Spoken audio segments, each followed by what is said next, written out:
Hola amigos, es un gusto que me estén acompañando en un programa más de Laura Contigo, aquí en Canal 11 de Punta del Este. Tengo una gran visita, un gran placer de recibir a una amiga desde hace muchos años, Graciela Cafera. Ella es directora fundadora ejecutiva de Destino Punta del Este, directora ejecutivo de Destino Buró Punta del Este. Bienvenida. Muchísimas gracias, bueno, el placer es mío, realmente. Placer tenerte, una mujer que admiro muchísimo, que está en continuo crecimiento, renovación, inquieta. Vos te definís como inquieta. Muy inquieta, la verdad que sí. Muy inquieta y muy preocupada también por el poder aportarle a la comunidad. La verdad es que sí. Me he vinculado mucho desde la investigación, ya desde mis orígenes. Mi origen es el derecho, ya empiezo estudiando derecho, pero ya cuando me vinculo a la televisión, me vinculo ya desde el lado de la investigación, ¿no? Entonces, en el programa periodístico en el que estaba, que fue donde comencé, en Agenda Confidencial. Sí, es el primer programa que ahora, antes de empezar a grabar, estamos diciendo Agenda Confidencial, que marcó el antes y el después. Algo serio, muy serio. Yo creo Y con una persona que los estaba guiando, que lo podemos nombrar un gran referente, Never Araujo. Sin duda, un maestro y un ejemplo de trabajo. Nosotros llegábamos de repente para hacer el programa, la preproducción, digamos, llegábamos los lunes y nos preguntaba, bueno, ¿qué habíamos leído? ¿Qué leyeron? Y bueno, decíamos, obviamente estábamos todos informados, traíamos los temas que queríamos plantear, pero cuando él nos comentaba su lectura del fin de semana, porque la primera reunión que teníamos en la semana era el lunes, me acuerdo que se había leído toda la prensa internacional, estaba leyendo 2 y 3 libros, porque leía simultáneamente 2 y 3 libros, pero prensa te estoy hablando de Francia, España, bueno, América Latina.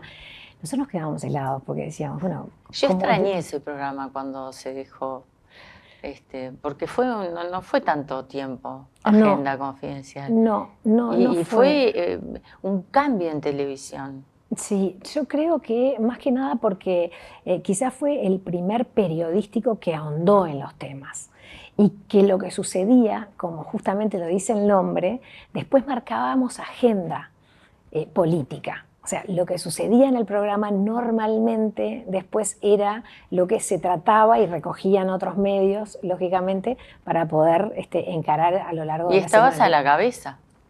Bueno, a la cabeza estaba él, pero digamos, yo era co-conductora con él y productora, que eso fue para mí fue un gran aprendizaje, porque no es lo mismo conducir sin haber hecho la producción previa y sobre todo las temáticas que tocábamos, temas sociales, económicos, políticos. Entonces, elegir el tema, que teníamos mucha libertad para hacerlo, y después plasmarlo, pero sobre todo investigarlo, llevarlo adelante. Teníamos esa libertad. Entonces, eso la verdad que fue un gran aprendizaje para mí y si bien tenía ese espíritu inquieto, venía con formación de derecho, el hecho de ahondar más en la temática y poder llegar, digamos, a dilucidar temas que podían estar en incógnita, la verdad que me marcó después, ¿no? Y nos llamó sorpresivamente tu capacidad, ese potencial, porque había gente que no te conocía.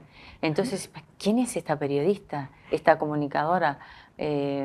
Marcando seguridad, Mira, yo en realidad no estudié periodismo, pero sí la carrera de Derecho lógicamente me marcó porque es una carrera de letras y muy completa, quizás de las más completas vinculadas a las letras, y tuve profesores muy exigentes que nos hacían pasar al frente y muchas veces nos interrogaban en el frente. En la época en que teníamos 300 compañeros en clase, ¿no? Estamos hablando de Facultad de Derecho, en esa época en donde se podía fumar dentro de las clases. Otra época, Laura, otra época.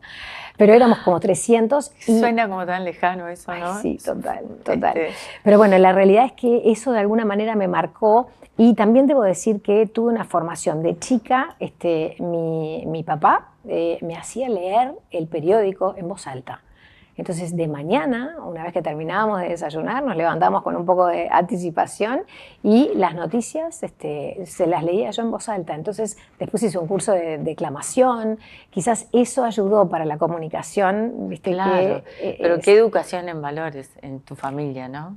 Sí, O sí, sea, eso sí. ahora no existe. Ojalá que alguien escuche y siga ese ejemplo que hicieron tus padres. Sí. Pero ¿cómo te desenvolvías frente a cámara? Por eso era que fue sorpresivo. ¿Y dónde? Como que nunca te habíamos visto. Bueno, me acuerdo que para probarme, para entrar a Canal 12, me acuerdo que tuve que hacer 2 pruebas. Una prueba exterior y después una prueba interna, de cámara en estudio. La prueba exterior era que hiciera una entrevista a alguien vinculado a la política, o sea, un político, a alguien vinculado al espectáculo, y que hiciera 2 informes de lo que quisiera. Y no me olvido más, en ese momento estaban flechando gorlero, la dejaban de una mano, porque antes el gorlero era de 2 manos. Entonces dije, voy a tomar este caso como informe, porque claro, entrevisté a varios comerciantes a ver qué les parecía el cambio y cómo los iba a impactar. Y por otro lado, el otro informe lo hice sobre Enjoy, porque era en ese momento Conrad recién se instalaba, y el planteo que yo me hacía es, bueno, cómo iba a cambiar en realidad la dinámica, que por cierto, vaya si la cambió la dinámica de Punta del Este. Y después me acuerdo que entrevisté a Burgueño y a Valeria Lynch, de dos espectáculos, sí, sin lugar a dudas. Y bueno, y después la prueba de estudio, una vez que pasé por esa prueba y la superé, por decirlo así, fui a estudios de Canal 12 y en los estudios del canal, ahí me entrevistó Never y me pidió hacer una prueba de cámara, que hablara 5 minutos a cámara.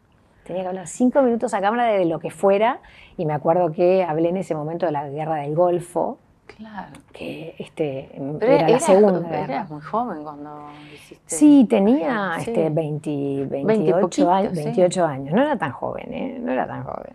28. Sí. Sí, ya hace mucho tiempo. Y además siempre precursora, que nos encontramos y hablamos y siempre dices, apostá a Punta del Este.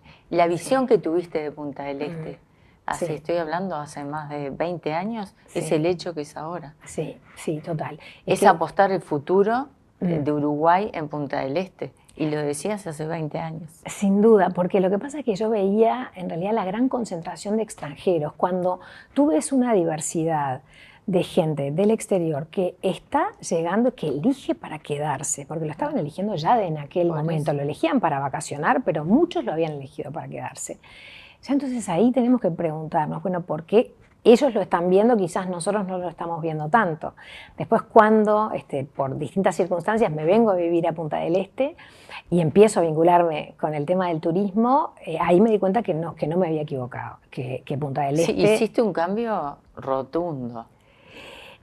Y sin miedo y con confianza. Sí, en mí, o sea, al haberme venido a vivir sin lugar a dudas, porque tenía que dejar a toda mi familia. O sea, mi familia es toda de tu frase era, ni lo dudo, decías. Sí, absolutamente. En realidad, bueno, el hecho de yo no tener hijos, la verdad es que te permite, no te sujeta, ¿no? Claro. No estás... Entonces, si me tenía que ir a cualquier parte, me iba, ¿no? O si tenía que cambiar de lugar como cambié de destino para vivir, lo elegí, obviamente lo hablé con mi familia, les dije, miren que me voy a vivir a Punta del Este, estamos muy cerquita, o sea que no podemos decir que se extraña en realidad, pero no me arrepiento para nada. Yo creo que esa visión hace más de 20 años entonces, que tú la tenías.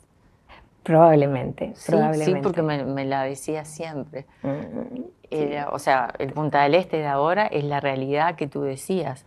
¿Viste? El flujo de gente es impresionante. Impresionante. Cómo cambió en estos años a raíz de la pandemia también. Sí, y ha evolucionado mucho Punta del Este, pero todavía tenemos, sobre todo quienes trabajamos en materia de turismo y quienes trabajamos en gobernanza con el sector público y con el sector privado, tenemos mucho para hacer. A mí hay un montón de temas que realmente me preocupan. Que te inquietan. Exacto, que me inquietan, pero sobre todo el hecho de poder trabajar en gobernanza públicos y privados. Tenemos mucho todavía para aprender, mucho para comunicarnos. Yo creo que el secreto de las buenas gestiones es que todos nos comuniquemos, que todos sepamos en qué estamos cada uno, no pisarnos, o sea, ordenar el destino y de una ir a una ciudad inteligente. Para mí el gran desafío que tenemos ahora es que Punta del Este se convierta en una ciudad inteligente que no implica únicamente lo relacionado a la tecnología. Una ciudad inteligente implica muchas cosas. En todas las áreas. En todas las áreas. En el área de la sostenibilidad, en el área, bueno, ni que hablar medioambiental, en el área social. O sea, que tú integres a la periferia con la ciudad. El que tú puedas hacer que quienes viven por fuera de la ciudad de Punta del Este vean a Punta del Este también su ciudad, que pueden integrarse, que puedan trabajar y que le demos la oportunidad de vivir en las mismas condiciones. O sea, integrar como integramos de repente desde las asociaciones que dirigía el Comité de Empleo Departamental, que a veces uno preguntaba, pero los empresarios decían, pero el tema del Comité de Empleo no es necesario que estemos nosotros, ¿qué tiene que ver con el turismo? Pues sí, en un departamento en el que se vive en gran porcentaje del turismo, uno tiene que formar a la gente y tiene que estar cerca de quienes lo forman para decirle qué tipo de, qué rubros, qué áreas se necesita, qué áreas necesita el empresario formar más. Un ejemplo concreto, sí. Laura. Tradicionalmente, cuando por ejemplo INEFOP forma a la gente de manera gratuita, se elegían los clásicos, o sea, el bachero, el recepcionista, en el caso de las inmobiliarias, lo básico. O sea, lo básico, la gastronomía, que es fundamental, ni que hablar. Pero en un mundo en el que tú ya tenés un Globant en Punta del Este, tú tenés Mercado Libre, el dueño de Mercado Libre viviendo en Punta del Este, en donde vas a tener zonas francas audiovisuales, en donde todo esto que es posible, tenemos que poder formar a esa gente. Y para la base, digamos, de la formación de estas personas no necesariamente tiene que ser terciaria. Entonces ahí es donde tú podés ir a buscar a zonas que de repente pueden ser carenciadas y decirle a esos chicos que tienen una gran oportunidad de trabajar en el área audiovisual, en el área de tecnología, con una base de formación que no puede no ser tan buena, para después terminar en una empresa de tecnología, quizás en un cargo gerencial, ¿por qué no? Claro. Pudiendo solucionar su vida y apartándose de lo que pueden ser las drogas, de lo que puede ser un entorno en realidad nocivo, un entorno económico que no le permita vivir en las condiciones que otras personas sí. Bueno, en cine, viste que en cine estamos exportando muchísimo, hemos trabajado muchísimo en cine. Por eso. Así que y hay escuelas, formaciones. Y si Dios quiere, si se termina concretando un sueño de Nicolás Aznares, que es la zona franca audiovisual en el balneario de Buenos Aires, bueno, ahí vamos a tener ni que hablar, que vamos a tener una gran oportunidad para que nos vean como un hub audiovisual, un hub de formación y de locaciones, que aparte Uruguay es maravilloso como locación, ¿no? Pero ni hablar, tenemos naturaleza, como yo lo defino, naturaleza, cultura, tenemos todo, naturaleza, cultura y arte. Nosotros hacemos un pequeño corte y ya volvemos, porque tengo mucho más, mirá todo lo que tengo acá. Amigos, ya volvemos, gracias.